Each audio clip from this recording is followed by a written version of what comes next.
এই পৃথিবীর নিকৃষ্ট এই মানুষগুলো নিজেদের ধর্মীয় গ্রন্থ পর্যন্ত পাল্টিয়ে মন মতো লিখেছে। সব তো পাল্টাতে পারে না, কিছু না কিছু আছে।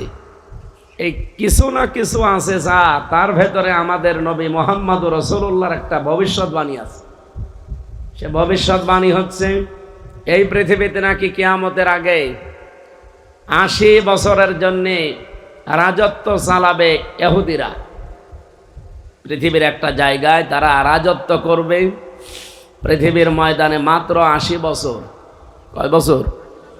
এই ৮০ বছরের ভেতরে অলরেডি ৭৭.৫ বছর পার হয়ে গেছে। ৭৭.৫ বছর অলরেডি পার হয়ে গেছে। তামাম দুনিয়ায় ইহুদিরা শাসন ক্ষমতা চালাচ্ছে, ডাইরেক্ট ইনডাইরেক্ট। আমাদের ওপরে আছে কিন্তু ইনডাইরেক্ট ভাবে। বিভিন্ন রাষ্ট্রের ওপরে তাদের হাত আছে ডাইরেক্ট ভাবে। আর তাদেরকে সাহায্য করছে যারা? খ্রিস্টানরা, মুশরিকরা। যেহেতু ৮০ বছর হতে নবীর এই কথা মিলতে আর মাত্র ২.৫ বছর বাকি আছে। কত? তামাম দুনিয়া ইহুদিরা এই কারণে আজ এত অত্যাচার বাড়িয়েছে মুসলমানের উপরে। ওরা জাতে মাতাল হলো তাহলে ঠিক আছে। ওরা জানে যে মুহাম্মদ রাসূলুল্লাহ মুসলমানদের নবী, জীবনে তার ৬৩ বছরে একটা মিথ্যা কথা পাওয়া যায়নি। আপনি আশ্চর্য হয়ে যাবেন না যে ৬৩ বছরে জীবনে একটা মিথ্যা কথা বলেনি। আর এখানে আমার ৩৩ বছর, এনার হয়তো ৬০ বছর হবে। জীবনে আমরা গ্যারান্টি দিতে পারবো যে জীবনে একটা মিথ্যা কথা নেই আমাদের? জীবনে না, আজকের দিনের গ্যারান্টি দিয়ে যাবে। আজকেও কত মিথ্যা কথা হয়ে গেছে, একদিনের গ্যারান্টি দিতে পারছি না। আর ওনার ৬৩ বছরে কোনোদিন একটা মিথ্যা পাওয়া যায়নি। তো এইটা শুধু আমরা না, তামাম দুনিয়ার মানুষই এটা জানে যে উনি যা বলেছে জীবনে এইটাই দুনিয়ায় হয়েছে। যেহেতু উনি স্বপ্নে দেখেছিলেন লাকাদ সাদাকাল্লাহু রাসূলাহুর রুইয়া বিল হক, সূরা ফাতিহার ভেতরে আছে অবশ্যই হে রাসূল আপনার রবকে, আপনার রব আপনার স্বপ্নকে যথাযথভাবে বাস্তবে রূপ দিয়েছেন। আপনি যে স্বপ্ন দেখেছিলেন হুদায়বিয়া নিয়ে, যতগুলো স্বপ্ন দুনিয়ায় আপনি দেখলেন প্রত্যেকটা স্বপ্ন আমার আল্লাহ কার্যকর করেছে।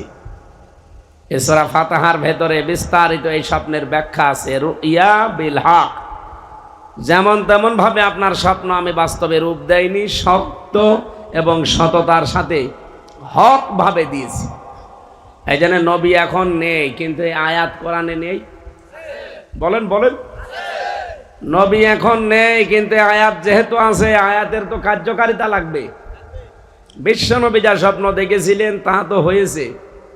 কিয়ামত পর্যন্ত নবীর ওয়ারিস আসবে, আল উলামা ওয়ারাসাতুল আম্বিয়া।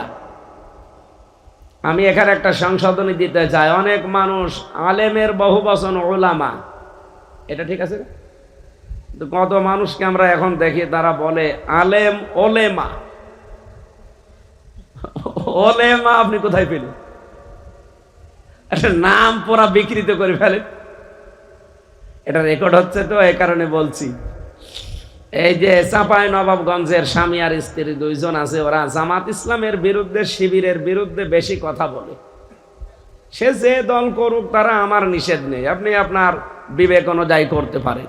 তাই বলে আপনি একটা রাজনৈতিক দলকে গালিগালাজ করতে হলে, সমালোচনা করতে হলে বৈধভাবে করেন। এতদিন পর্যন্ত এই জালেম যারা দায়িত্বে ছিল তারা যে ভুয়া একটা ধোয়া তুলেছিল, একটা চেতনা নিয়েছিল, ওই চেতনা যদি কেউ এখন আবার নিতে চায়, সেও তো ওদের মতো ধরা খাবে। এই জন্য ওইসব চেতনা বাদ দেবেন, কারণ ও জিনিস আমরা দেখি নাই। আমার তো আর ৭১ সালে জন্ম হয়নি, আমার ৯২ সালে জন্ম। সুতরাং এখন যদি ৭১ করে করে এই ২৪কে আপনি ভুলিয়ে দিতে চান, আপনি তো আর এক গাদ্দার। আমার কথা টের পাচ্ছেন? আমরা ৭১কেও সম্মান জানাই, ২৪কেও সম্মান জানানো লাগবে। কারণ সে পাথর আমাদের বুকের ওপরে চেপে বসেছিল ২৪ সালে, এরা জীবন না দিলে হামজা এখানে বসে কথা বলতে পারতো না। কুষ্টিয়া থেকে বহুবার কক্সবাজারে হামজা এসেছিল, কিন্তু ফেরত দিয়েছেন রাস্তা থেকে। আজকেও কয়েকটা মাহফিলের লোকজন এসে বলছে আমাদের সেই 18 সাল 19 সালে মাহফিল নেওয়া ছিল, হতে দেয়নি। দোষ তো আর আমার না, দোষ তো ওই শয়তানদের। আজকে আসেন তো, আজকে মাইক দিয়ে দিলাম, নেন কেড়ে নিন, নেন মাইক দিয়ে দিলাম, আপনি কেড়ে নিন। আজকে রাস্তা থেকে ফেরত দেন, দেখি আপনি কোন মায়ের দুধ খেয়েছেন।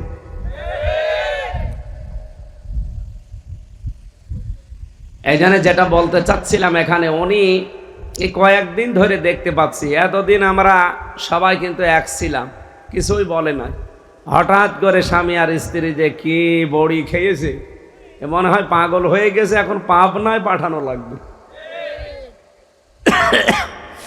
ওনারা এখন কথা বলতে গেলে শুধু আলেমদের বিরুদ্ধে, আলেমদেরকে ধর্ম ব্যবসায়ী পর্যন্ত তার স্বামী বলেছে। আর সেই মহিলা বলছে আলেম ওলেমা। আমি শব্দটা সংশোধন করছি আবার, আলেম ওলেমা হয় না, আলেম ওলামা। আলেম আইন দিয়ে আছে, ওলামা বহু বছর, এটা নবীর মুখের কথা। আল ওলামা ওয়ারাসাতুল আম্বিয়া।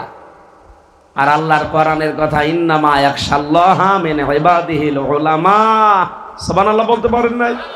শব্দটা একবার শুদ্ধ করে উচ্চারণ করলে যে কয়টা অক্ষর আছে ওই কয়টায় 10টা করে নেকি হবে।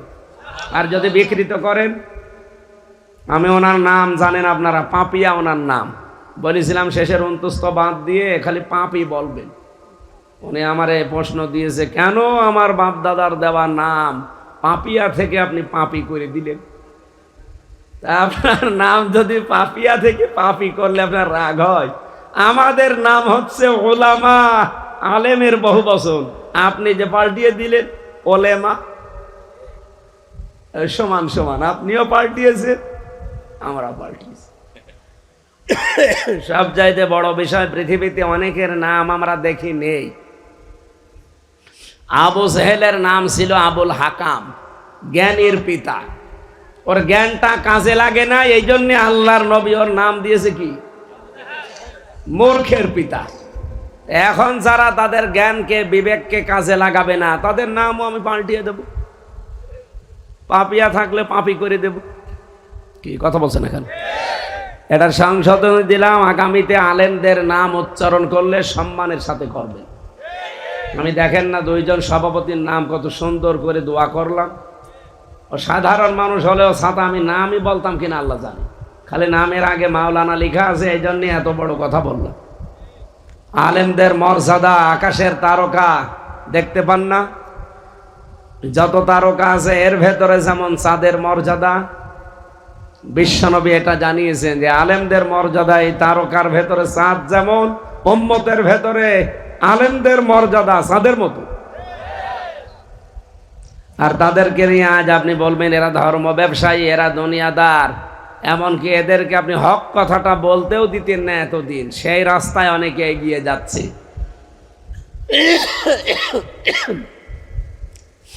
হেদায়েত যদি থাকে আল্লাহ যেন হেদায়েত দান করে, আর যদি আবু জেহেলের মতো মোহর মারা থাকে আল্লাহ যেন তাড়াতাড়ি তুলে নেয়।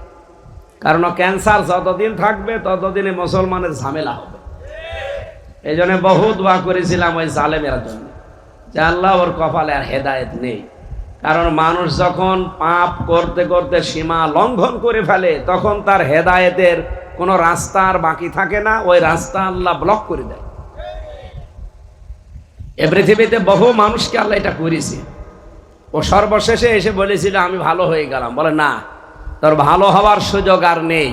ফেরাউন কিন্তু এরকম সাগরে যখন ডুবে মরে, ফেরাউন কি নদীতে মরেছে না সাগরে? এই যে নীল নদে বলে, নদ মানে কি? নদ মানে কি? নদ মানে নদী, নদ নদী বলে না, কিন্তু সাগরকে কেউ নদী বলে? এই নদ নদী যেগুলোর একটা নির্ধারিত স্থান আছে, জায়গা আছে, শুরু আছে শেষ আছে, কিন্তু এই সাগরের কোনো শুরু শেষ আছে?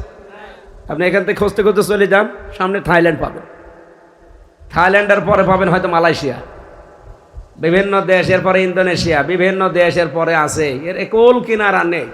এই জন্যই তো বাহার বলা হয়, সাগর। বাংলাদেশে অনেকে আমরা বাহারকে নাহার বানিয়ে চালিয়ে দিই। বাহার মানে সাগর, নাহার মানে? ফেরাউন ডুবেছিল বাহারে না নাহারে? বাহারে। বলেন বলেন, ও যখন ডুবে যায়, হাত্তা ইদা আদরাকাহুল গারাকু ক্বালা আমানতু আন্নাহু লা ইলাহা ইল্লাল্লাযী আমানাত বিহি বানু ইসরাঈল ওয়া আনা মিনাল মুসলিমিন। ও বলছে আমি ঈমান আনলাম, তবে সরাসরি আল্লাহর নাম বলে নাই। ও ডাক দিয়ে বলেছে মুসা নবী এবং বনি ইসরাইলরা যার প্রতি ঈমান এনেছে আমি তার প্রতি ঈমান আনলাম, আমি তো মুসলমান। এরপরও দেখি ফেরেশতারা আমার পানির ভেতর খালি চুবাই। আল্লাহ ডাক দিয়ে বললেন আল আন, এখন ওয়াকাদ আসাইতা ক্বাবলু ওয়া কুনতা মিনাল মুফসিদিন, এর পূর্বে তো তুমি সব চাইতে বড় সন্ত্রাসী ছিলে, স্বৈরাচার ছিলে। মুফসিদিন শব্দের শাব্দিক অর্থ হচ্ছে ফ্যাসাদ সৃষ্টি করা, বিশৃঙ্খলা তৈরি করা, আতঙ্কগ্রস্ত পরিবেশ তৈরি করা, যেটা 15.5 বছরে বেশি ছিল। ঘরে থাকলে আপনি খুন হয়ে যাবেন, বাইরে আসলে গুম হয়ে যাবেন। এ কথাটা আমি বানিয়ে বললাম? চাচা এরশাদ বলেছিল যে ঘরে থাকলে খুন, বাইরে থাকলে, বলেছিল না? সেইটাই ছিল। আমার বিশ্ববিদ্যালয় কুষ্টিয়ার 2টা বড় ভাই আজ 10 বছর হয়ে গেল, এখনো পর্যন্ত ওরা গুম হয়ে আছে। ওরা বেঁচে আছে ওলিউল্লাহ মুকাদ্দাস না মরে গেছে আমরা জানি না। ওরা ঢাকা থেকে যাচ্ছিল কুষ্টিয়া ভার্সিটিতে, পথিমধ্যে ওই যে ধরে নিয়ে গেল, এই শেষ। এরকম একটা দেশে আমরা ছিলাম। আমার মনে হয় আগস্টের 5 তারিখের আগে যদি আমরা থাকতাম তো এখনো ওই রকমই থাকতো। আমি হামজা সেই কক্সবাজার থেকে কুষ্টিয়ায় ফিরে যাব, কোনো গ্যারান্টি ছিল না। এখনো আছে কিনা জানি না, এখনো অনেক শয়তান পেছনে লেগে আছে। এই আয়াত থেকে আমি যেটা প্রমাণ পেয়েছি, যারা মুফসিদিন, ফ্যাসাদ সৃষ্টিকারী, বিশৃঙ্খলা তৈরি করে, পৃথিবীর জমিন অশান্ত করে দেয়, যারা স্বৈরাচার বলা হয় যাদেরকে, ফ্যাসিস্ট, এই মানুষগুলো যদি শেষে এসে ভালো হতেও চায়, আল্লাহ পাক তাদের কপালে আর হেদায়েত দেয় না।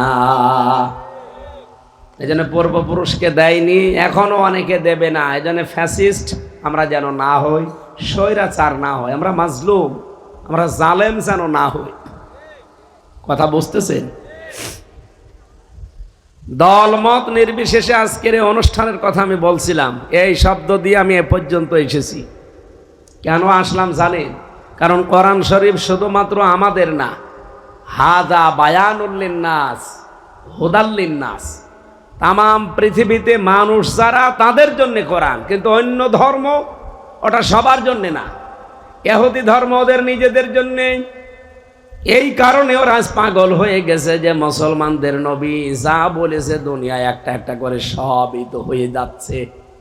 উনি কিয়ামতের আগে এই দৃশ্যগুলো হবে, সব হয়ে যাচ্ছে। আর মাত্র 2.5 বছর আছে দুনিয়ায় আমাদের রাজত্ব। কি করে আজ টিকে থাকা যায়? বিজ্ঞানের যত প্রযুক্তি আছে সব তারা ব্যবহার করছে, সব ফেল। কারণ নবীজির কথা যত বিজ্ঞানী বলেন তাদের উপরে। আল্লাহর নবীকে আল্লাহ যেখানে নিয়ে গেছেন, বিজ্ঞানের তথ্য আজ পর্যন্ত ওখানে যেতে পারে নাই। কোথায়? মেরাজে। কোথায়? কোন বিজ্ঞান ওই পর্যন্ত যেতে পারবে? আল্লাহ পাক ঘটনার বর্ণনা দিতে গিয়ে তিনি নিজে আশ্চর্য হয়ে গেছেন। আপনি যারা আলেম আছে জিজ্ঞাসা করেন, সুবহানাল্লাযী আসরা বিআবদিহি লাইলাম মিনাল মাসজিদিল হারামি ইলাল মাসজিদিল আকসা ইলা আখিরি আয়াত। পবিত্রতায় আল্লাহর জন্য যিনি তার বান্দাকে মসজিদে হারাম থেকে মসজিদে আকসা পর্যন্ত ভ্রমণ করিয়েছিলেন। আমার এই আয়াত বলা উদ্দেশ্য না, বলা উদ্দেশ্য সুবহান শব্দটা। রব্বুল আলামিন কথা বলতে গিয়ে এমন একটা শব্দ দিলেন যার নাম বাংলায় বলে আশ্চর্য। সুবহানাল্লাহ মানে কি? আশ্চর্য। আল্লাহ কথাটা বোঝাতে গিয়ে আশ্চর্য শব্দ দিলেন। তার মানে মেরাজ এমন কায়দায় আল্লাহ তৈরি করেছেন, পৃথিবীর কোনো মানুষের এই ব্রেনে ধরবে না। এই জন্যই তো আবু জাহেল বিশ্বাস করে নাই। নবীজি যখন এসে বলেছিলেন যে আমার মেরাজ হয়ে গেল 27 বছরের একটা মেরাজ, মাত্র কয়েক মিনিটেও না, কারণ সে বর্ণনা তিনি দিচ্ছিলেন ওটা কয়েক মিনিটও লাগে না। এখনো পর্যন্ত শিকল নড়তেছে, অজর পানি গড়িয়ে যাচ্ছে, বিছানা গরম আছে, খুব বেশি হলো 4-5 মিনিটের বেশি শিকল নড়ে। অজর পানি গড়াতে 2-1 মিনিটে বন্ধ হয়ে যায়। অথচ 27 বছর পার হয়ে গেল এর ভেতরে। আবু জেহেল শোনার পরে বলেছিল মোহাম্মদ এতদিন যাই ছিল এখন পুরা পাগল হয়ে গেছে। এ মনে করছে এই সুযোগটা কাজে লাগাই, মোহাম্মদকে যারা অনুসরণ করে তাদের বিরুদ্ধে, তাদের পক্ষে, তাদের কাছে যে কথাগুলো আমি এখন শোনাবো তারাও এর উপরে রেগে যাবে যে সত্যি পাগল হয়ে গেছে। রাস্তায় যেই দেখা আবু বকরের সাথে, হযরতে আবু বকরকে যখন বললেন যে তোমার নবী এই কথা বলছে, তোমার সাথী এতদিন চাইছিল মাথা বা এখন পাড়া পাগল হয়ে গেছে। হযরতে আবু বকর টাটকা জবাব দিয়েছেন, এই কথা কি তুমি নবীর মুখে শুনলে? এই মাত্র শুনে আসলাম, এখনো মোহাম্মদ কাবার চত্বরে বসা। ঠিক আছে, তোমার কথা আমি বিশ্বাস করব না, আমি রাসূলেরকে জিজ্ঞাসা করব। বিশ্ব নবীর কাছে এসে বলে, হে রাসূল, আবু জেহেল আমার এই বলছিল, সত্যি কি আপনার মেরাজ হয়েছে? বিশ্ব নবী বলেন হ্যাঁ। হযরত আবু বকর বলেন, হে নবী, এবার আমি পুরাটা বিশ্বাস করে নিয়েছি। নবীজি ডাক দিয়ে বললেন, আবু বকর, কথা বলতে গিয়ে আল্লাহ যেখানে নিজে আশ্চর্য হয়ে গেছেন এই ঘটনা বলতে গিয়ে, আর তুমি কোনো কথা ছাড়া দ্বিধাহীন চিত্তে প্রশ্ন করা ছাড়াই তুমি বিশ্বাস করে নিলে, একটাবারও জিজ্ঞাসা করলে না। হযরত আবু বকর বলেন, হে নবী, আপনি বলেন যে সারা জীবন নদীর পানি এদিকে যাচ্ছে, হঠাৎ যদি বলেন পানিটা উল্টা দিকে আরম্ভ হয়েছে, 1 সেকেন্ড আমার দেরি হবে না বিশ্বাস করতে। নবীজি বলেন, আবু বকর, এত বড় সত্য তুমি বিনা প্রশ্নে বিশ্বাস করে নিলে, তোমারে আমি আজকে খালি হাতে ফেরত দিতে পারি না। আজকে তোমার নামের শেষে একটা লকব লাগিয়ে দিলাম, তুমি শুধু আবু বকর না, তুমি আবু বকর সিদ্দিক। সত্যকে যারা সত্য জানার পরে মেনে নেয় দ্বিধাহীন চিত্তে প্রশ্ন ছাড়া, তারাও কিয়ামতের দিন আবু বকরের সাথে উঠবেন। আমি এই পয়েন্টটা বলতাম না, এখানে আমার একটা উদ্দেশ্য আছে। সত্যকে সত্য জানার পরে যদি আপনি দ্বিধাহীন চিত্তে প্রশ্ন ছাড়া মেনে নিতে পারেন, আপনি আল্লাহর ভাষায়, রাসূলের ভাষায় সত্যবাদী। কি খালি কথা সত্য বললেই সত্যবাদী হওয়া যায় না, সত্যকে সত্য জানার পরে আপনাকে মেনে নেওয়া লাগবে। ইহুদিদের কিতাবে আমার নবীর প্রশংসা করা আছে, ভবিষ্যৎবাণী আছে, ওই শয়তানরা জানার পরও মানে নাই। এই জন্যই প্রতিদিন ওদের নামে বরদোয়া হয় 17 বার, গায়রিল মাগদুবি। এই বরদোয়া কাদের? ইহুদি আর খ্রিস্টানদের। কারণ ওদের ইনজিলে, ওদের তাওরাতে আমার নবীর প্রায় 900 বারের ওপরে পরিচয় দেওয়া ছিল। শয়তানরা জানতো এটা শেষ নবী, এটা শ্রেষ্ঠ নবী, এরপরও মানতো না, হিংসা করে আর অহংকার করে। আজও বাংলাদেশে যদি কেউ হক দল কোনটা জানার পরে হিংসা করে অহংকার করে মানতে না চান, আপনারও অবস্থা ইহুদি খ্রিস্টানদের মতো হবে। কি বোঝাতে চেয়েছে আপনি না বুঝলে এনারা বুঝেছে। প্রতিদিন আপনি নিজের বিরুদ্ধেই বরদোয়া করছেন কমপক্ষে 17 বার। অন্য কোনো নামাজ যদি নাও পড়েন, অন্তত ফরজ নামাজ তো পড়েন। ফরজ নামাজ পড়লে এই দোয়াটা পড়া লাগে। এই আয়াতটা কতবার? গায়রিল মাগদুবি আলাইহিম ওয়ালাদ-দাল্লিন। এই যে বরদোয়া দিচ্ছি ইহুদি আর খ্রিস্টানদের, কেন? কারণ তারা সত্যকে সত্য দেখার পরে জানার পরও মানে নাই।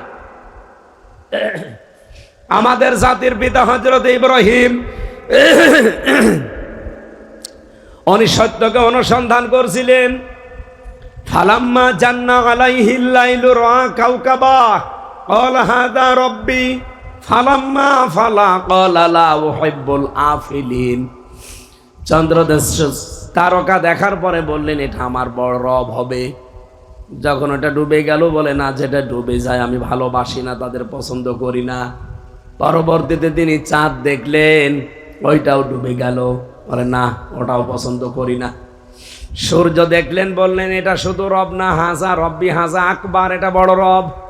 ওইটাও যখন ডুবে গেছে বলে না, ডুবে যাওয়া জিনিস আমি পছন্দ করি না। ইন্নী ওয়াজ্জাহতু ওয়াজহিয়া লিল্লাযী ফাতারাস সামাওয়াতি ওয়াল আরদা হানিফা মা আনা মিনাল মুশরিকিন। একটু ভালো করে খেয়াল করে শুনবেন, আমি পয়েন্টে যাব। হযরত ইব্রাহিম বলেছিলেন আমার এই চেহারা আজ আমি ঘুরিয়ে দিলাম। আকাশের জমিনের যিনি উদ্ভাবক, ফাতারাস সামাওয়াতি ওয়াল আরদা, খালাকা আর ফাতারা এর ভেতরে পার্থক্য কি? উনি তো খালাকা বলতে পারতেন, ফাতারা দিলেন কেন? খালাকা মানে সৃষ্টি আল্লাহ করেছেন একটা জিনিস দেখে আর একটা, এটাকে আরবিতে খালাকাও বলা হয়। আবার এমনিতেই কোনো সৃষ্টির আকৃতি ছাড়া আপনি তৈরি করবেন, এটার নামও খালাকা বলা হয়। কিন্তু ফাতারা বলা হয় কোনো আকার আকৃতি ছাড়া, কোনো রকমের মডেল ছাড়া যেটা এমনিতেই বানানো হয়, তার নাম ফাতারা। আমার আল্লাহ আসমান আর জমিন বানিয়েছেন একটা দেখে আর একটা। বলেন, আল্লাহ পাক কোনো চিহ্ন ছাড়া, কোনো মডেল ছাড়া, কোনো আকার আকৃতি ছাড়া তার নিজের মনে যা লেগেছে তাই দিয়ে তিনি 6 দিনে ফি সিত্তাতি আইয়াম, 6 দিনে আসমান আর জমিন আমার আল্লাহ নিজের মন মতো করে সাজিয়েছে। জোরে বলেন সুবহানাল্লাহ। শব্দটা উনি চয়ন করেছেন কিভাবে দেখেন, ইন্নী অবশ্যই আমি, ওয়াজ্জাহতু আমি চেহারা ঘোরালাম। এই চেহারা মানে আমার এই 3.5 হাত বডি না। চেহারা বলতে এই পৃথিবীতে যত কিছুর দিকে আমার মুখ ছিল, আমি প্রথমে মুখ করেছিলাম চন্দ্রের দিকে, সূর্যের দিকে, তারকার দিকে, ওদের মতো গাছের দিকে, মাছের দিকে, দুর্গার দিকে, দরগার দিকে, সব আমি মুখ ফিরিয়ে নিলাম। কার দিকে ফিরিয়েছি? ফাতারাস সামাওয়াতি ওয়াল আরদ, যিনি আসমান আর জমিনের উদ্ভাবক। হানিফা, আমি লোক দেখানোর জন্য ফিরে আসি নাই, সত্যি আমি একনিষ্ঠভাবে ফিরে এসেছি। ওমা আনা মিনাল মুশরিকিন, আর আমি মুশরিক না। এই গ্যারান্টি দেওয়ার পরে আল্লাহ এত বেশি খুশি হয়েছিলেন হযরত ইব্রাহিমের প্রতি, কিয়ামত পর্যন্ত যারা হজ করতে যাবে, এদিকে তাকান, হজ করতে যারা যায় প্রথমে যে কথা বলা লাগে, লাব্বাইক আল্লাহুম্মা লাব্বাইক লা শারীকা লাকা লাব্বাইক ইন্নাল হামদা ওয়ান নি'মাতা লাকা ওয়াল মুলক লা শারীকা লাকা লাব্বাইক। আবার সর্বশেষ যেদিন বিদায় তাওয়াফ করে আসবেন, ওই দিনও আপনাকে এই কথা বলা লাগে সর্বশেষ, লা শারীকা লাকা। আপনি কাবা শরীফ ধরে সামনে নিয়ে এই কথা বলে আসবেন, জীবনের শেষ কথা, যে আল্লাহ তুমি আমার দিয়ে যাই কিছু মনে করো না কেন, আমি কিন্তু শিরিক করি না, আমি মুশরিক না। কারণ মুশরিক যারা আল্লাহর কাছে এত বেশি ঘৃণিত, ওয়া উহিয়া ইলা ওয়া লাকাদ উহিয়া ইলাইকা ওয়া ইলাল্লাযীনা মিন ক্বাবলিকা লাইন আশরাকতা লা ইয়াহবাতান্না আমালুকা ওয়া লা তাকুনান্না মিনাল খাসিরিন। সূরা জুমারের 65 নম্বর আয়াতে আছে, 24 নম্বর পারা 4 নম্বর পৃষ্ঠার 11 নম্বর লাইনে পাবেন। এটা তাফসিরে ফি জিলালিল কোরআন সাজ্জাদ কুতুব রহমাতুল্লাহ আলাইহি লেখেন, পৃথিবীতে শুধু আমাদের না, আমাদের নবীকেও না, এর পূর্বে যত নবী রাসূল আল্লাহ পাঠিয়েছে আদম থেকে ঈসা পর্যন্ত প্রত্যেকটি নবীকে আল্লাহ গ্যারান্টি দিয়েছেন, যাই করো শিরিক করবা না। ওয়ালাকাদ অবশ্যই উহিয়া ইলাইকা ওয়া ইলাল্লাযীনা মিন ক্বাবলিকা, হে নবী শুধু আপনাকে না, আপনার পূর্বে যত নবী রাসূল দুনিয়ায় পাঠিয়েছে প্রত্যেকটি নবী রাসূলকে আমি এই ওহী করেছিলাম যে শিরিক, বলেন শিরিক করবা না। শিরিক কাকে বলে? এটা আমি মুশরিক আর ইহুদিদের নামটা নিয়েছি। আমার কথাগুলো শুধু ওই যে পয়েন্টটা মনে রাখবেন, শিক্ষা বের হবে। কেন আমি ইহুদি আর মুশরিকদের নাম কোরআন থেকে বের করে শোনালাম, যে এরা পৃথিবীতে জঘন্যতম শত্রু মুসলমানদের। কেন? আমি তো ইহুদিদের পরিচয় বললাম, এরা সত্যকে সত্য জানার পরও মানে নাই, কি কথা বুঝতেছেন? আর মুশরিকরা, এই মানুষগুলো যে শিরিক করার কারণে এত বেশি ঘৃণিত হয়ে গেছে আমার আল্লাহর কাছে, ইয়া আইয়ুহাল্লাযীনা আমানু ইন্নামাল মুশরিকুনা নাজাসুন। কি ওরা এত নাপাক হয়ে গেছে, আল্লাহ ইমানদারকে বলেছেন সাবধান, যারা মুশরিক ওরা নাপাক। ওরা কি? আরো জোরে বলেন। এই নাপাক জাতি আমাদের প্রতিবেশী। এই নাপাকরা প্রতিবেশী থাকার কারণে আজ আমরা দাঁড়াতে পারি না। কয়েকদিন আগেও মালয়েশিয়া ছিলাম, ওরা 2004 সাল থেকে দাঁড়িয়ে গেছে, অথচ মালয়েশিয়াটা পুরা আপনাদের এই বান্দরবন, কক্সবাজার অথবা যে খাগড়াছড়ি, রাঙ্গামাটি এইরকম এলাকা, বাংলাদেশের চাইতে প্রায় 5 ডবল বড়। পুরা এলাকাটাই সব এরকম, অথচ তারা দাঁড়িয়ে গেছে আজ। তাদের আশপাশের প্রতিবেশীগুলো থাইল্যান্ড, ইন্দোনেশিয়া, সিঙ্গাপুর, তারা খারাপ হোক কিন্তু প্রতিবেশীগুলো ক্ষতি করে না। আর আমরা এমন প্রতিবেশী পেয়েছি, শয়তানরা খালি মিথ্যা কথা বলে। 54 বছর আমাদের বিরুদ্ধে মিথ্যা ছড়িয়েছে তামাম দুনিয়ায় যে আমাদের দেশে নাকি সংখ্যালঘু নির্যাতন হয়, এদের নাকি জঙ্গি ভরে গেছে। অথচ আজ 8 মাস 5 দিন চলছে, কোন জঙ্গি আছে? আজ 13 তারিখ না, 11 13 হলে আপনি আগস্টের 5 তারিখের পরে দেশটা স্বাধীন হয়েছে দ্বিতীয়বার। এর 3 দিন পরে ডক্টর ইউনূস ক্ষমতা নিয়েছে। কথা বলেন না কেন? তাহলে ওই দিকে 3 দিন, আর ওদিকে 5 দিন, 8 দিন বাদ দেন, 13-র ভেতরে 5, আর ওদিকে 8 মাস। 8 মাস 5 দিন হয়ে গেল, বাংলাদেশে কোনো জঙ্গি আজ পর্যন্ত ধরা পড়েছে শুনেছেন? তার মানে জঙ্গি বলে কিছু নেই। ওই 2-1 একটু উগ্র আছে। আমি জেলখানায় 3 বছর ছিলাম, কয়েকটা উগ্র পেয়েছিলাম। আল্লাহর এক বান্দার নাম আব্দুল মতিন, ও আছে আল্লাহর দলের সভাপতি সারা বাংলাদেশের। নাম শুনেছেন? আল্লাহর দলের সভাপতি। ওনার একদিন বললাম, ভাই আপনি তো সভাপতি, আল্লাহর দলের সেক্রেটারি কে? বলছে আমার ছেলে। ও সভাপতি, ও ছেলে সেক্রেটারি। এই দেশে আর কেউ নেই। এই হচ্ছে জঙ্গি। এগুলো পুরা নাটক। এটা এই ইহুদিরা, এই খ্রিস্টানরা আর মুশরিকরা টাকা পয়সা দিয়ে বাংলাদেশে এই দেশটা যেন অস্থিতিশীল থাকে, এই দেশে যেন ইসলাম মাথা চাড়া দিয়ে উঠতে না পারে। বিশ্বের মোড়লদেরকে, আমাদের এই উগ্রপন্থী হিন্দু দাদা বাবুরা, এই শয়তানরা সারা দেশে, সারা বিশ্বের মানুষকে জানিয়েছে যে এই দেশে জঙ্গি আছে। অথচ 8.5 মাস 5 দিনে কোনো জঙ্গি, কোনো নাটক হয়েছে? হবে কি করে? কারণ নাটক যে লিখবে সেই তো পালিয়েছে। নাটক বসে বসে লিখতো, আর ওই নাটক মন্তস্থ করতো। আমার মতো মানুষেরও নাম দিয়েছিল জঙ্গি। আনসারুল্লাহ বাংলা টিমের প্রধান আমি, অথচ ওটা কি আমি জানি না। আমারও যদি বলে যে আনসারুল্লাহ বাংলা টিমের প্রধান, আমার রিমান্ডে জিজ্ঞাসা করেছিল অফিসার যে আপনি নাকি আনসারুল্লাহ বাংলা টিমের প্রধান। বুঝে সে কি, ও খেতে হয় না সিবাতে হয়? কারণ জীবনে তো কোনোদিন নামই শুনিনি ওইটার, আপনার কাছে শুনলাম। আপনি যদি আমারে অন্তত এই দেশে যারা রাজনীতি করে প্রচলিত তাদের নামও বলতেন, তাও তো অন্তত শয়তান বিশ্বাস করত। তো যা দিয়েছেন ও তো শয়তানও বিশ্বাস করে না। তাহলে নাটকগুলো বন্ধ হয়ে গেছে, কিন্তু খ্রিস্টান বিশেষ করে এই মুশরিকদের এই মিথ্যা কথা এখনো বন্ধ হয়নি। ওদের মুখ জোর কমে, ওদের বর্ডারে পৌঁছে যাচ্ছে পেঁয়াজ, আলু, চিকিৎসার জন্য লোক পাচ্ছে না।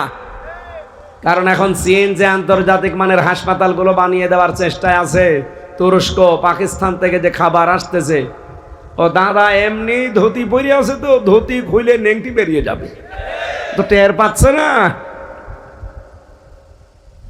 কয়েকদিন আগে ডক্টর মোহাম্মদ ইউনূসের কাছে হাত জোড় করে নাই, দেখেন না আপনারা ব্যাংককে, যে আপনি হাত জোড়ে এমনি করছেন, অথচ আপনাদের তুলনায় আমরা মাত্র 29 ডবলের 1 ডবল মাত্র। এই বাংলাদেশ 29টা জোড়া দিলে যত বড় হয়, ভারত একাই অত। তাদের কাছে আমরা একটা পাড়ার মতো, অথচ দাদা দেখলাম হাত জোড় করে আছে। কি শান্তি যে লাগলো, মনে হচ্ছে একটা ছাগল জবাই করি। আরে শয়তান, সারা জীবন মিথ্যা কথা ছড়িয়েছে এই বাংলাদেশের বিরুদ্ধে। আমার মনে হয় জন্ম অবৈধ। তাছাড়া এত মিথ্যা কথা মানুষ বলে বৈধ জন্ম হলে। আমি শিরিক শব্দটা মুশরিক পর্যন্ত এসেছি, এই জন্য মুশরিকটা বোঝাচ্ছি। শিরিক করলে মানুষ হয়ে যায় কি বলেন না কেন? আর মুশরিকরা আল্লাহর কাছে ঘৃণিত, ওদের জন্য আল্লাহর জান্নাত হারাম। ইন্নাহু মা ইউশরিক বিল্লাহি ফাকাদ হারামাল্লাহু আলাইহিল জান্নাহ। যারা শিরিক করে তাদের জন্য জান্নাত কি? আরো জোরে, আরো জোরে। এখন আপনাদের এলাকায় শিরিক আছে কিনা আমি জানি না, দেখেন তো। না আমি আগে বলি, আপনি যদি মৌলানা হয়ে যান তাহলে আমরা নিয়ে আসবেন। এক কথাই বলছি, শিরিক বিল জাত, শিরিক বিল সিফাত, শিরিক বিল ইখতিয়ারা, শিরিক বিল হুকুক, এটা এক একটা আবার 4 প্রকার করে ভাগ আছে। 4 4 16 প্রকার। এটা আবার আপনি বিশ্লেষণ করবেন, কমপক্ষে পাবেন 42 প্রকার। এটা আবার ভাগ ভাগ শ্রেণী বিন্যাস করবেন, এটা হবে 72 প্রকার। এই 72 প্রকারকে ভাগ করলে হয় 120 প্রকার। এবার আপনারে বলা লাগবে, যারা বলবেন জানি শিরিক কি, বলেন। আপনি যে বললেন শিরিক জানি, অত সহজ? এমনি আমার কুষ্টিয়া থেকে নিয়ে এসেছেন? এই একটা সিন র কাফ, এর ভেতরে এত কথা লুকিয়ে আছে।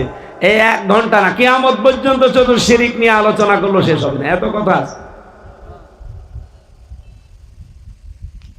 এসব কিছুর সামারাইজ আমি এক কথায় বলতে পারি, শিরিক হচ্ছে আল্লাহ যেটা পারে ওটা অন্য কেউ পারে, এই বিশ্বাস করার নাম শিরিক। এবারে বোঝা যায়নি? আপনি হয়তো এইটা বলতেন, কিন্তু 120 প্রকার এখন বলতে পারবেন।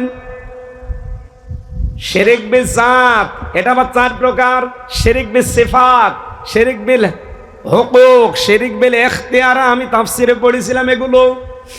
এক কথায় যেহেতু জবাব দিতে চেয়েছি, যা বললাম এটা মনে রাখবেন। আপনাকে দিয়ে কেউ শিরিক করাতে পারবে না ইনশাআল্লাহ। আল্লাহ যেটা পারে ওইটা অন্য কেউ পারে, এই বিশ্বাস করার নাম। আর শিরিক যে করে সে, আরো জোরে বলেন, মুশরিকের জন্য জান্নাত, জাহান্নাম। জাহান্নাম হারামারি হয়, জাহান্নাম ওয়াজিব। এবার আসেন তো দেখি আমাদের এই এলাকায়, আপনাদের এই কক্সবাজারে শিরিক আছে। আমি আজকে চুল কাটলাম কক্সবাজারে, আমি বুঝি নাই। চুল কাটার পরে লোকটার এই এখানে দেখছে এটা কি বাধা। আমি বলছি যে আপনি কি? বলছে আমি হিন্দু। ও, আপনি আগের থেকে বলবেন না? বলছে কেন? আমি মনে করছিলাম যে আপনি মুসলমান, আমি আল্লাহ রসুলের কত কথা বলছিলাম, আপনি তো কিছুই বলেন না। এলাকায় শুনলাম বলছে না, কিসের শিল যেন নাম বললো, ওই এলাকায় ওনার বাড়ি, বহু হিন্দু ওই এলাকায় আছে। শিরিক হচ্ছে আল্লাহ যেটা পারে। এ পৃথিবীতে আইন তৈরি করতে পারে কে? অন্য কেউ পারে? বলেন বলেন। তাহলে বাংলাদেশে যারা আল্লাহর পাঠানো, আল্লাহর তৈরি করা আইন বাদ দিয়ে অন্যের আইন প্রতিষ্ঠার জন্য চেষ্টা করছে, তারা শিরিক করছে। শিরিক করলে মানুষ মুশরিক হয়, মুশরিক হলে তার জন্য জাহান্নাম, জান্নাত। এরপরও যদি কেউ না বোঝার ভান করে থাকেন, এদিকে আসেন, আসেন আসেন আসেন। কানের নিচে এমন জোরে 2টা দেব না, সব টের পেয়ে যাবে। বলেন এ পর্যন্ত বুঝেছেন কিনা, তারপর আমি সামনে যাব। যে আল্লাহ যেটা পারে ওইটা অন্য কেউ পারে। তাহলে আল্লাহ পাক আইন দিতে পারে, অন্য কেউ পারে না, আপনি নিজেই বললেন। তাহলে আজকে থেকে মেনে নেওয়া লাগবে না যে আল্লাহর আইনের বাইরে যা আছে ওই রকম দল আমি মানি না। অবশ্যই না। বুঝে শুনে কথা বলেন ভাই, আমি ওয়াজ ওইভাবে করি না। গতানুগতিক কথা বলে কোনো লাভও নেই। আমি কানে হাত দিয়ে টান দিলাম, আপনি শুনিয়েই গেলেন, বাড়ি যাওয়ার সময় ভুলে গেলেন। না, সংশোধন হওয়া লাগবে এখন। যারা আল্লাহর আইনের বাইরে আছে, সে যদি আমার বাবাও হয়, ওই দল আমি আর নেই। কারণ আমি কি মুশরিক হব আমার বাবার কারণে? হযরত ইব্রাহিম পারতেন না বাবার মতো মুশরিক হতে? করেছিলেন। উনি হক অনুসন্ধান করছিলেন, সত্য কোনটা, সত্য কোনটা, সত্য কোনটা, শেষে পেয়ে গেছেন। তারপরে বললেন ইন্নী ওয়াজ্জাহতু ওয়াজহিয়া লিল্লাযী। শুধু বলেন নাই হানিফা, আমি একনিষ্ঠভাবে ধরলাম। বলেছেন আমান আমিনাল মুশরিকিন, আজকে থেকে ঘোষণা দিলাম আমি মুশরিক না। সুবহানাল্লাহ বলতে পারেন না? আপনি হক অনুসন্ধান করে সত্য পেয়ে গেছেন, এরপরেও যদি আপনি এই হককে হক মনে না করেন, আবার ওই বাবার মতোই সেই কে ইব্রাহিম নবীর বাবার নাম ছিল আজর, তারেক, ওর মতোই যদি আপনি করেন, আপনারও খবর আছে। ওর বাবাকে, ওনার বাবাকে যেমন আল্লাহ মাফ করে নাই, কিয়ামতের দিন শুকরের আকৃতি দান করবে, শুকরের আকৃতি দিয়ে গলার ভেতরে জাহান্নামের চেন বাঁধবে, এভাবে টেনে নেবে যাবে ফেরেশতারা। নবীর বাবাকে শিরিক করার কারণে এই আজরকে, তারেককে যদি জাহান্নামে টেনে নিয়ে যায়, আপনার বাবা কোথাকার কে? শিরিক বন্ধ করা লাগবে আজকে থেকে। এই একটা ওয়াজ মেনে নিলে তো বাংলাদেশে ইসলাম কায়েম হয়ে যায়। যারা আল্লাহর আইন চায় না, অন্যের আইন চায়, তারা মুশরিক। কারণ আইন দেওয়ার ক্ষমতা কোনো বাবার, কোনো স্বামীর নেই, কার? আল্লাহ।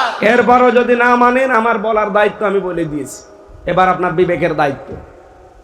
দ্বিতীয় নম্বরে সন্তান দিতে পারে কে? দু একটা পীর সাহেব পারে না, মানে কয়েকদিন আগে বগুড়াতে একজন এসেছে আপেল নিয়ে, বসে হুজুর আপেল পড়ে দেন।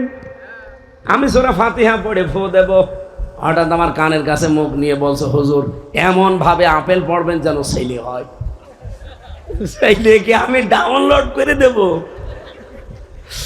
আপেল দিলাম ফেলে, আপেল কই ফেলে দিয়েছি কেন? আরে ভাই, আপেল পড়ে যদি ছেলে হয়, তো আমার ম্যাডামের 3টে ছেলে মেয়ে হইতো না? আমারই 3টে মেয়ে, আমি ম্যাডামরে খালি আপেল খাওয়াতাম পড়ি পড়ি। কি বিশ্বাস মানুষের দেখেছেন? মনে করছে হুজুর দিয়ে আপেল পড়ালে মনে হয় ছেলে হবে। আমি আবার বলছি, ওই বগুড়ার ওই পাগলের মতো করবেন না। আমি কেন কাবা শরীফের ইমামকে যদি আপেল পড়ে দেয়, ছেলে দেওয়ার সম্ভাবনা আছে, কারণ এটার দায়িত্ব কার?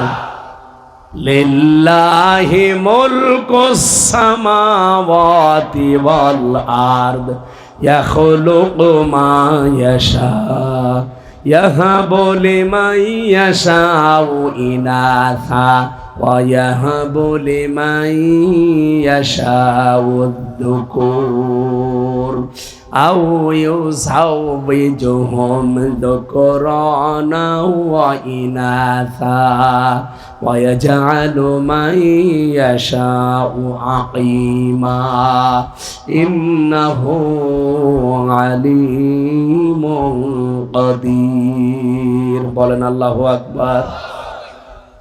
এটা সূরা শুরার 49 নম্বর আয়াতে আছে। রাব্বুল আলামিন বলেন, আসমান জমিনের রাজত্বের মালিক আমি আল্লাহ, যাকে ইচ্ছা সৃষ্টি করি। কাউকে আমি কন্যা দেই, কাউকে পুত্র দেই, কাউকে ছেলে মেয়ে দুইটাই দেও, কাউকে কিচ্ছু দেই না, বন্ধা করে রাখি। সুতরাং ছেলে মেয়ে দেওয়ার ক্ষমতায় পৃথিবীতে আল্লাহর কোনো বাবার। আরো জোরে বলেন। এমনকি ছেলে হবে না মেয়ে হবে, হাতও আল্লাহ কাউকে দেয়নি। এটা যদি আমাকে দিত, সত্যি এই 3 নাম্বার মেয়ে আমি জীবনও নিতাম না। কি কথা বলছেন?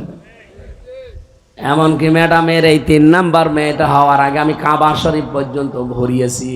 ওমরা হজে গিয়েছিলাম সবাই মিলে। ওমরা হজে গিয়ে কাবার গিলাফ ধরে এত কান্দা কেঁদেছি যে আল্লাহ যাই করো অন্তত ছেলে দিও। তো দেখি না, বাবা মেয়ে। আমি নারাজ না, আমি খুশি আছি। 3টা মেয়ে পেয়ে আমি নবীজির মতো খুশি। কারণ এই যে মানুষ উল্টা পাল্টা কিছু কথা বলে যে আপনি যা করবেন কামাই, সব খাবে জামাই। না, তো এই জন্য কামাইয়ের প্রতি আমার আর কোনো ই নেই। ছাতা করে করবো, যা করবো আপনারা দেবে, সবাই জামাই খাবে। ছেলে থাকলে কাজ হতো, অন্তত বংশে বাতি দিতে। এখন এই মেয়ে দিয়ে আমার বংশে বাতি দেওয়া লাগবে। এমন জামাই নেব হযরত আলীর মতো। কিন্তু এত দূর তো আর বিয়ে দেওয়া যাচ্ছে না। কুষ্টিয়া, চুয়াডাঙ্গা, মেহেরপুরে এরকম লাইনে দেওয়া লাগবে যেন বাড়ি যাওয়া যায়। আর এখানে বিয়ে দিলে আমার 2 দিন লাগবে আসতে।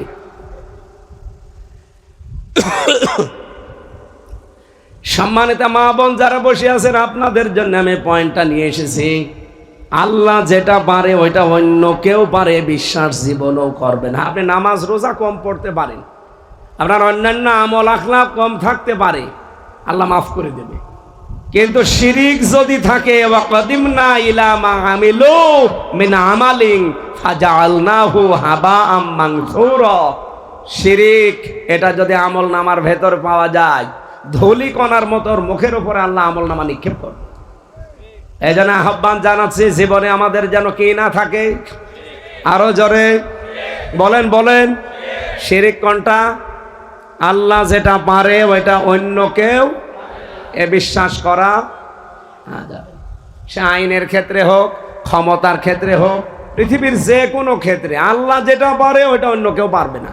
হ্যাঁ, আল্লাহ যেটা পারে না ওইটা অন্য কেউ পারবে। আল্লাহ পারে না এমন কাজ নেই, নেই। বলেন কোনটা আছে বলেন। হক্কুল ইবাদ, মানুষের হক যারা নষ্ট করে এটা কিন্তু আল্লাহ মাফ করবে না, আল্লাহ পারলেও করবে না। যার হক নষ্ট করেছেন আগে তাকে ফেরত দেবেন, এরপরে আপনি মাফ চাইবেন আল্লাহর কাছে, তাছাড়া মাফ নেই। আল্লাহ এটা পারবে না। আর সে আয়াতই পড়েছি 152 নম্বর আয়াত সূরা আনআমে, ওয়ালা তাকরাবু মালাল ইয়াতীমি ইল্লা বিল্লাতি হিয়া আহসান হাত্তা ইয়াবলুগা আশুদ্দা। রব্বুল আলামিন বলেন, সাবধান, এতিমের মালের কাছেও যাবা না উত্তম ভাবে ছাড়া, যতক্ষণ সে পরিপূর্ণ বালেগ না হয়। এখানে এতিম মানে আমরা বাংলাদেশে অনেকেই মনে করি এতিম মানে যার মা বাবা নেই, নাকি না। এটা মা বহুবচন শব্দটা আপনি তাফসীর আধুনিক গুলো দেখবেন, এতিম মানে শুধু মা বাবা নেই, এরা এতিম না।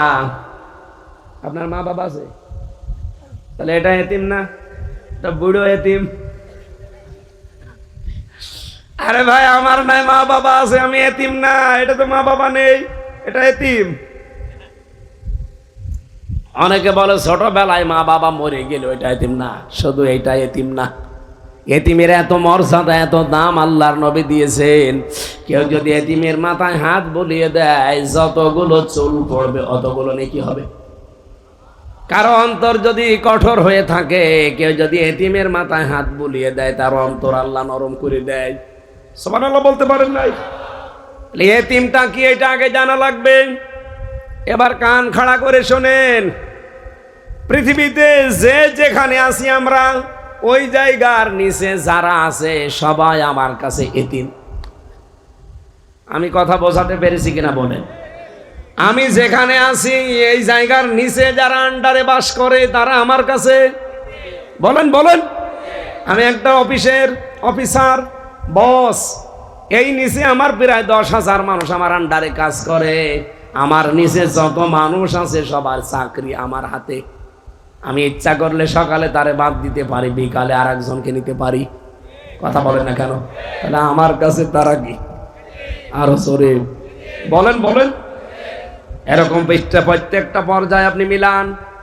এই দেশে যিনি দায়িত্বে ছিল হাসিনা, হাসিনার নিচে এই দেশে আমরা 18 কোটি মানুষ তার কাছে এতিম। এটাকে এবার বোঝানো লাগবে। আপনাদের এলাকার এমপি ছিল যিনি, এই পেকুয়ার আর চকরিয়ার মিলে কি নাম আমি জানি না, যাই হোক, এটা তার এমপি বলা যায় না, এটা তো বিনা ভোটের এমপি। আমি এটা বানিয়ে বলছি বিনা ভোটের এমপি, আমি নিজে সাক্ষী না। আমার 33 বছর বয়স, 18 বছর থেকে ভোট দিতে পারলে 3 বার ভোট দিতে পারতেন। তাহলে আপনি ভোটের এমপি বলবেন কি করে? তো বিনা ভোটের এমপি কে ছিল এখানে? ওই বাটি যাবো। আল্লাহ অলির হোটেলে কালকে আমি থাকতে গিয়েছিলাম, যে দেখি কারা আগুন ধরিয়ে দিয়েছে, পুড়িয়ে শেষ। কালকে রাতে থাকতে গিয়েছিলাম রাত 4টার সময়, 3টার সময়।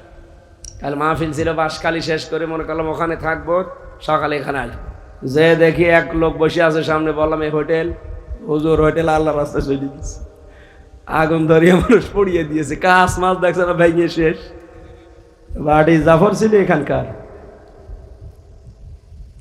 কি করলেন আপনি বিনা ভোটের এমপি হয়ে? এখন তো বাড়িতেও থাকতে পারেন না।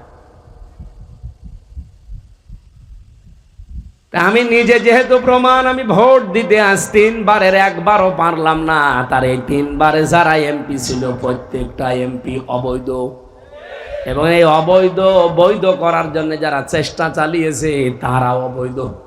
আপনারা নিজেদেরকে ছোট মনে করবেন না। যারা কাজ করে খান, সে যেখানেই থাকেন পৃথিবীর, কাজ যদি করে খান মনে করবেন আপনার দাম আল্লাহর কাছে অনেক বেশি। আল কাসিবু হাবিবুল্লাহ, যারা কাজ করে খায় এরা আল্লাহর বন্ধু। আর যারা কাজ করে না শুধু মেরে খায় ওরা আল্লাহরও শত্রু, মানবতারও শত্রু। 620টা বাড়ি বানিয়েছে, একটা বাড়িতে তো থাকতে পারেন না। এখন বাইরের দেশে যে ওই যে সেকেন্ড হোম বানিয়েছে থাকতে পারে না, সাহেব পাড়া বানিয়েছে থাকে না, বেগম পাড়া বানিয়েছে থাকে না, থাকে হোটেলে। একবার হোটেলে থেকে নিচে নেমে দেখি 2 শয়তান বসে চা খাচ্ছে। কি গো হুজুর, আমরা আগে পালিয়েছি। পালাবেন কেন? পালাবেন কেন? এতগুলো বাড়ি বানালেন, একটা বাড়িতেও থাকতে পারেন না। এত টাকা পাচার করলেন বাইরের দেশে, টাকাগুলো দিয়ে যদি বাংলাদেশে মানুষের কর্মসংস্থান তৈরি করে দিতেন। বাংলাদেশে 35 লাখ যুবক বেকার। কত? 35 লাখ। এই যুবকগুলো বেকার থাকতো না, উত্তম কর্মজীবন পেত তারা। বাইরে এসে এই যে 7 লাখ 8 লাখ 10 লাখ টাকা খরচ করে আসে এই মালয়েশিয়া, এই সিঙ্গাপুরে, এই থাইল্যান্ডে। কি করে? এসে রাস্তা ঝাড়ু দেয়, রুটি বানায়, থালা বাসন মাজে, পায়খানা সাফ করে। আমি নিজে দেখে এসেছি। অথচ এই দেশে এই 7.5 লাখ টাকা 10 লাখ টাকা খরচ করে একটা সম্মানজনক কর্মজীবন সে তৈরি করতে পারত। ওই টাকাগুলো যদি পাচার না হতো। শয়তানরা পাচার করে করে দেশটা ফোকলা বানিয়ে ফেলেছে। এখন এই দেশে কেউ জন্ম নিলে তার মাথার উপরে 1,02,000 টাকা ঋণ। আজকে জন্ম নেবে, তার মাথার উপরে ঋণের বোঝা কত? 1,02,000। ঋণ থাকার কথা না, আরো ঋণ দেওয়ার কথা ছিল আমাদের। আর শয়তানরা 15.5 বছর বলছে আমরা বিশাল উন্নয়ন করেছি। কি করেছেন আপনারা? খালি মেরে খেয়েছে। আর মেরেছেন কারটা? এতিমেরটা। সরকারের তুলনায় আমরা যারা নিচে ছিলাম তারা কি বলেন? বলেন। ইন্নাল্লাযীনা ইয়াকুলুনা আমওয়ালাল ইয়াতামা যুলমান, নিশ্চয় যারা এতিমের মাল সম্পদ খাচ্ছে, খাবে। ইয়াকুলুনা এটা মজারে, বর্তমান, ভবিষ্যৎ, প্রেজেন্ট, ফিউচার। আল্লাহ আমওয়াল দিয়েছেন, মালের বহুবচন। বিভিন্ন রকমের মাল হতে পারে।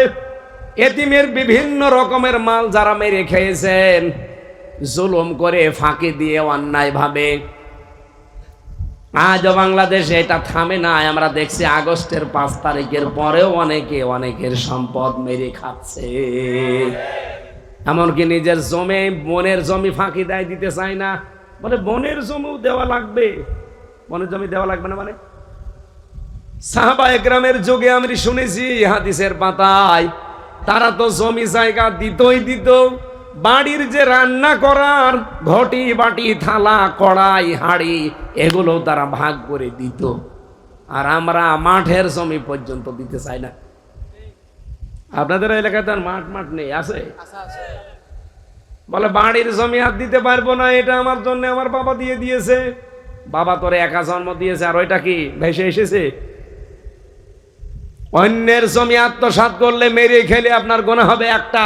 আর নিজের ভাইয়ের জমি, বোনের জমি, মেয়ের জমি, ফুফুর জমি, এদের জমি জায়গা যদি কেউ মেরে খায় গুনাহ হবে ডবল।